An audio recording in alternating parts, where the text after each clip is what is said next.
Schizophrenia. Schizophrenia it is a psychiatric disorder जिसमें delusions होते हैं, हेलुसिनेशंस होती हैं और लैक ऑफ इंसाइट होते हैं। इसका क्या मीन है?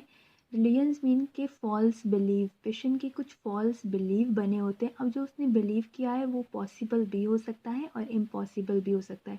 फॉर एग्जांपल कुछ लोग ब्लैक कैट को इवल से रिलेट करते हैं, तो वो उनका एक फॉल्स बिलीव होता है, that is called delusion. Hallucinations होती है फॉल्स परसेप्शन, मीन कि किसी कोई पर्सन मौजूद नहीं होता लेकिन पेशेंट को कुछ साउंड्स आती हैं, किसी की मौजूदगी का एहसास होता है। These are the false perceptions.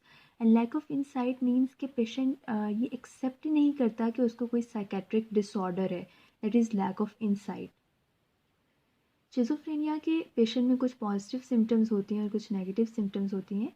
4 positive symptoms होती हैं। ये इस तरह से क्वेश्चन आता है, ये जो मैंने ग्रीन में मार्क किए हैं, these are the UHS questions.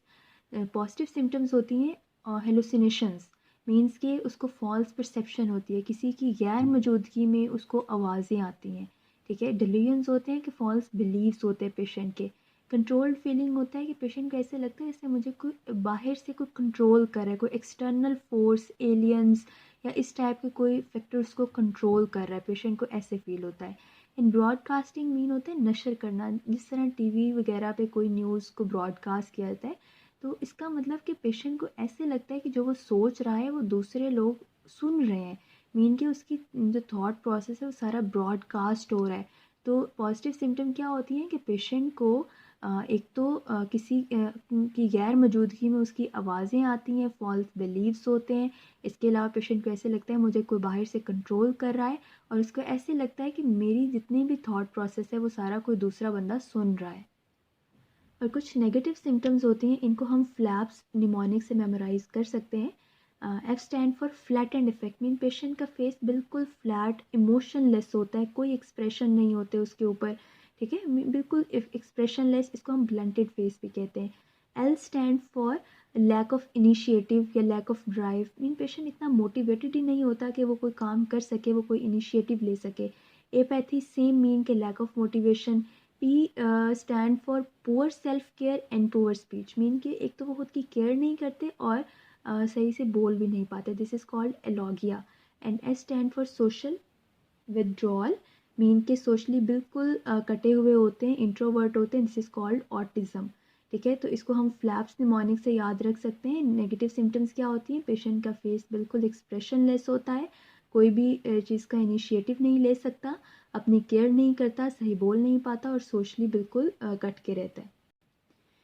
Some time ऐसा होता है कि शिज़ोफ्रेनिया के साथ मूड डिसऑर्डर्स बहुत ज़्यादा डोमिनेंट होते हैं, तो उसको हम कहते हैं शिज़ो इफेक्टिव। ये इसकी डीडी में ये भी क्वेश्चन पूछा हुआ है कि डीडी क्या है, तो शिज़ो इफेक्टिव डिसऑर्डर्स होते हैं जिसमें शिज़ोफ्रेनिया के साथ मूड डिसऑर्डर्स होते हैं। ठीक है, इसके अलावा some time manic episodes, mania predominant होता है, उसको हम मैनिक एपिसोड्स कहते हैं। सम टाइम शिज़ोफ्रेनिया में हेलुसिनेशन के बजाय डिल्यूजन्स प्रीडोमिनेंट होते हैं, उसको हम डिल्यूजनल डिसऑर्डर्स कहते हैं। और साइकोटिक डिसऑर्डर्स, ये इसके डिफरेंशियल डायग्नोसिस हैं शिज़ोफ्रेनिया के। शिज़ोफ्रेनिया को हम ट्रीट किस तरह से करते हैं? इसके लिए 3 ट्रीटमेंट्स होते हैं, फार्माकोलॉजिकल, साइकोलॉजिकल एंड सोशल। ठीक है, अब इसमें जितने भी ग्रीन में सारे यूएचएस क्वेश्चंस हैं, इसमें ड्रग्स हम लोग ना तकरीबन देते हैं 2 to 4 वीक्स के बाद ड्रग्स जो भी देते हैं उनका एक्शन स्टार्ट होता है। तकरीबन 1 साल तक हमें ड्रग देनी पड़ती है।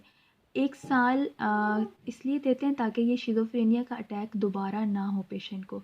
लेकिन अगर रिकरेंट शिज़ोफ्रेनिया हो फिर हम लोग ड्रग्स देते हैं, यही वाली ड्रग्स देते हैं लेकिन काफ़ी सालों तक देते हैं। लेकिन क्योंकि इनके साइड इफ़ेक्ट्स होते हैं तो ये हम बहुत स्लो रिलीज़ डिपॉट फॉर्म्स में देते हैं अगर काफ़ी सालों तक देनी पड़े तो। ड्रग्स कौन कौन सी देते हैं? फर्स्ट और सेकंड जनरेशन ड्रग्स देते हैं। फर्स्ट जनरेशन में 2 ग्रुप्स होते हैं, फिनोथायाजीन और ब्यूटायरोफिनॉन। फिनोथायाजीन में हम क्लोरप्रोमाजीन देते हैं, ब्यूटायरोफिनॉन में हेलोपेरिडोल देते हैं। ठीक है, अब ये जो ड्रग ग्रुप्स हैं ये याद रखने हैं क्योंकि समटाइम्स इन ड्रग्स के साइड इफ़ेक्ट्स होते हैं, which is neuro epileptic malignant syndrome. तो पेशेंट इस तरह से प्रेजेंट करता है कि साइकेट्रिक वार्ड में पेशेंट फिनोथायाजीन ले रहा था, अब उसको फीवर है, रिजिडिटी है, तो अब उसका डायग्नोसिस बताएं। इस तरह से आपने ये वाले ड्रग ग्रुप्स भी याद रखने हैं। And then second generation olanza and clozapine. अच्छा, अब ये जो ड्रग्स हैं ना, these are the dopamine blockers.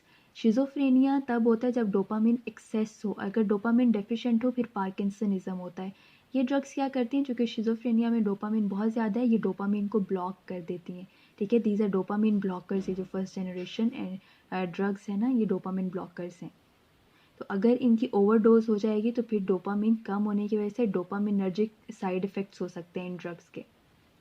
इसके अलावा साइकोलॉजिकल ट्रीटमेंट देते हैं और सोशल ट्रीटमेंट देते हैं। एंटीसाइकोटिक ड्रग्स के बहुत सारे साइड इफ़ेक्ट्स होते हैं। डोपामिन को चूँकि ब्लॉक करते हैं, अगर डोपामिन का लेवल कम होगा तो पार्किंसनिज्म होगी। इसके अलावा कोलिनर्जिक ब्लॉक करते हैं, आपको पता है कोलिनर्जिक सिक्रीशंस को कंट्रोल करती है एज ए रिज़ल्ट, और जीआईटी की मोटिलिटी करवाती है, तो as a result constipation, dry mouth होगी, ठीक है। इसके अलावा क्यूटी इंटरवल प्रोलॉन्ग होगा और न्यूरो एपिलेप्टिक मैलिग्नेंट सिंड्रोम होती है। ये क्या होता है कि पेशेंट एंटीसाइकोटिक ड्रग ले रहा था, उसके बाद उसको फीवर हुआ, रिजिडिटी, ट्रेमर्स हुए।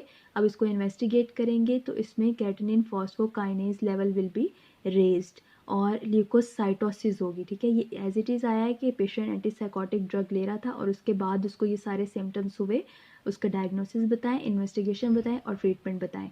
ट्रीटमेंट में चूँकि ये एंटीसाइकोटिक ड्रग्स की वजह से हो रहा था, इसलिए एंटीसाइकोटिक ड्रग्स लेना बंद कर दें।